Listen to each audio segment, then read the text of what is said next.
여호와여 나를 살피시고 시험하사 내 뜻과 내 양심을 단련하소서. 예레미야 애가 3장 40절. 우리가 스스로 우리의 행위를 조사하고 여호와께로 돌아가자. 고린도전서 11장 28절. 사람이 자기를 살피고 그 후에야 이 떡을 먹고 이 잔을 마실지니. 갈라디아서 6장 4절. 각각 자기의 일을 살피라. 그리하면 자랑할 것이 자기에게는 있어도 남에게는 있지 아니하리니.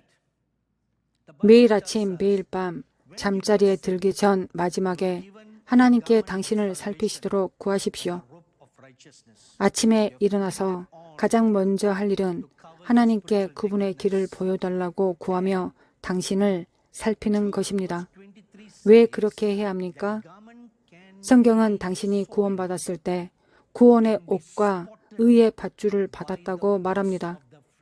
당신의 영적 벌거벗음을 덮기 위해 그것을 입었습니다. 유다서 23절은 그 육체로 더럽힌 옷까지도 미워하라고 말합니다. 육체의 일로 옷이 더럽혀질 수 있다는 것입니다. 그래서 얼룩이 당신의 옷에 보일 수 있습니다. 옷이 더러워질 수 있고 육체의 일로 얼룩질 수 있다고 말합니다. 먼지가 영적인 옷에 나타날 수 있습니다. 그것이 당신이 매일 빨아야 하는 옷입니다.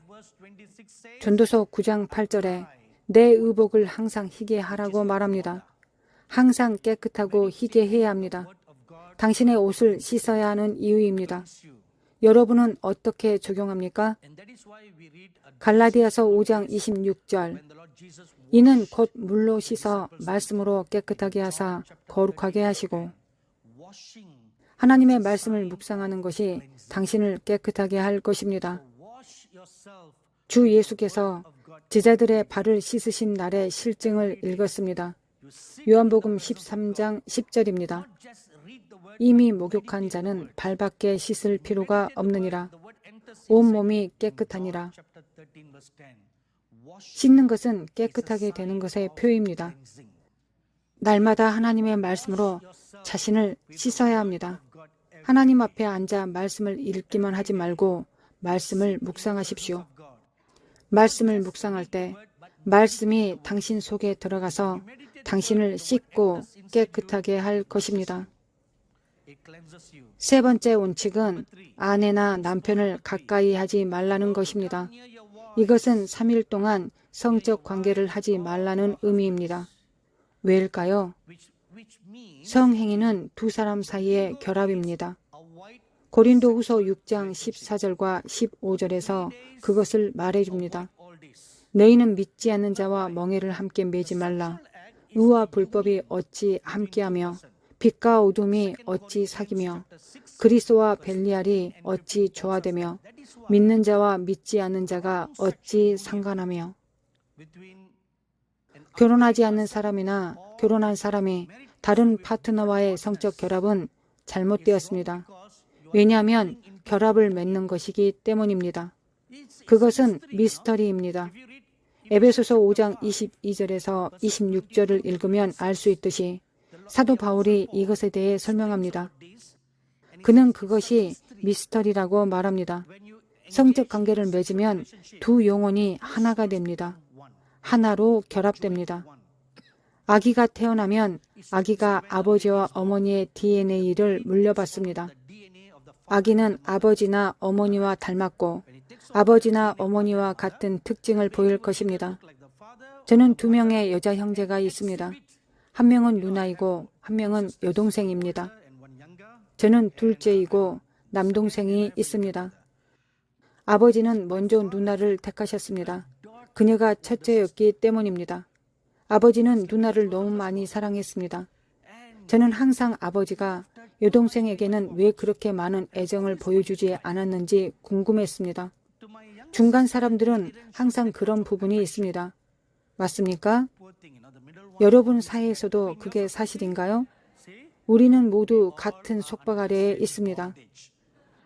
어쨌든 저는 아버지가 왜 항상 누나에게 그렇게 각별한 애정을 갖고 계시는지 궁금했습니다. 25년쯤 뒤에 고모 중 한 분인 아버지의 누나를 만나러 갔습니다. 아버지는 여자 형제가 2명이 있는데 그분은 첫째였습니다. 제가 아버지의 첫째 누나를 보고 깜짝 놀랐습니다. 큰 고모는 정확하게 제 누나처럼 보였습니다. 피부색, 그녀의 얼굴이 누나와 정확히 똑같았습니다. 저는 그녀가 우리 아버지가 가장 좋아하는 사람이라는 것을 알았습니다. 그래서 아버지가 딸을 볼 때마다 그가 가장 좋아하는 누나가 생각났던 것입니다. 육체적 DNA처럼 성적 관계를 할 때 영이 서로 얽히게 됩니다. 성경이 둘이 하나가 된다고 말하는 이유입니다. 육체로만 하나가 되는 것이 아니라 두 영이 합쳐져 하나가 되는 것입니다. 그래서 남편과 아내들은 가끔 말하지 않고도 텔레파시로 의사소통을 할 수 있다고 말합니다. 그렇나요? 저는 그런 경험이 없습니다. 보기만 하면 남편은 아내가 말하고 싶은 것을 이해합니다. 아내는 남편이 말하고 싶은 것을 이해합니다. 그들 두 사람은 더 이상 둘이 아니기 때문입니다. 그들은 하나입니다. 그것이 바로 결혼한 배우자 외에는 누구와도 성적 관계를 맺어서는 안 되는 이유입니다. 그러나 그렇게 하는 사람이 많습니다. 그들 안에 얼마나 많은 종류의 다양한 인격이 있는지 상상할 수 있습니까? 이것은 매우 현실적입니다. 영이 타락하고 더럽혀집니다. 많은 다른 영적 DNA를 채택했기 때문입니다. 믿지 않는 자와 멍에를 함께 매지 말라고 성경에서 말하고 있습니다. 성적인 죄가 가장 나쁜 죄인 이유는 이 때문입니다. 합법적으로 신성하게 결혼한 배우자와의 경우를 제외하고는 혼전 성관계나 어떤 종류의 성관계도 결코 하지 마십시오. 그것이 첫 번째 포인트입니다. 두 번째 포인트는 남자는 원래 오직 하나님을 위해 창조되었습니다. 하와는 애초에 하나님의 계획에 포함되지 않았습니다. 그녀는 나중에 왔습니다. 원래 남자는 하나님을 위하여 혼자였습니다. 여러분이 이해하도록 매우 중요한 영적 원리를 전하고 싶습니다. 이와 마찬가지로 우리는 오직 하나님만을 위해 있어야 합니다. 성적 관계를 할 때 당신의 유일한 초점은 당신의 배우자에게 있고 그 배우자는 당신만을 바라봅니다. 당신은 다른 어떤 것도 생각하지 않습니다. 비밀리에 달콤한 친교를 즐기고 있는 두 사람만 있습니다. 하나님은 이제 떨어져 있으라고 말씀하십니다. 앞으로 사흘 동안 내가 너를 원한다고 하시기 때문입니다. 단지 너와 나만이라고 하셨습니다. 하나님은 이제 떨어져 있으라고 말씀하십니다. 앞으로 사흘 동안 내가 너를 원한다고 하시기 때문입니다. 단지 너와 나만이라고 말씀하셨습니다. 고린도전서 7장 5절에서 기도의 목적을 위해 멀리 떨어져 있으라고 하십니다. 사도 바울은 여기에서 가족 생활에 대한 몇 가지 실제적인 지침을 제시합니다. 금식과 기도 외에는 부부가 서로 성적 관계를 피해서는 안 된다고 말합니다. 합법적으로 결혼한 부부입니다. 오늘날의 문화 때문에 단어를 올바르게 사용하도록 주의해야 합니다. 단순히 부부라고 하면 모든 부부를 의미할 수 있습니다. 법적으로 신성하게 배우자를 언약한 경우입니다. 그것은 또한 다른 사람에게 얽매이게 하는 방해물을 치워두는 것을 의미합니다. 그렇지 않으면 그것은 살아계신 하나님에 대한 모든 초점에서 멀어지게 할 것입니다. 당신이 주의 산만해지고 있기 때문입니다. 그것은 성적 관계를 맺는 것과 같습니다. 다른 사람과 결합되어 있습니다. 이제 멸망에서 벗어나 오직 주님과 함께 멍에를 매십시오. 고린도전서 6장 17절 주와 합하는 자는 한 영이니라. 주와 합하는 자는 주와 하나가 됩니다. 기도 시간을 위해 성적 관계를 멀리하는 것은 또한 불법적인 성적 손실을 피하고 자제하기 위해 훈련하는 것입니다. 데살로니가 전서 4장 3절입니다. 하나님의 뜻은 이것이니 너희의 거룩함이라 곧 음란을 버리고 끝으로 한 성경 말씀을 읽읍시다. 다니엘 11장 32절 뒷부분입니다. 오직 자기의 하나님을 아는 백성은 강하여 용맹을 떨치리라. 두 가지 포인트를 봅시다. 이 성경 말씀에서 하나님의 영광이 이중으로 나타납니다. 자기의 하나님을 아는 백성의 의미와 하나님의 성품에 대한 친밀한 지식입니다. 하나님의 성품에 대한 친밀한 지식을 갖게 되면 당신은 그 성품이 됩니다. 당신은 선하게 되고 자비로워지고 긍휼히 여기게 됩니다. 당신은 선함과 진리로 가득 차고 부드러운 사랑으로 가득 차게 됩니다. 매일 하나님의 영광을 볼 때 하나님 앞에 앉아 그분에 대해 묵상하십시오. 두 번째, 하나님의 권능의 나타남입니다.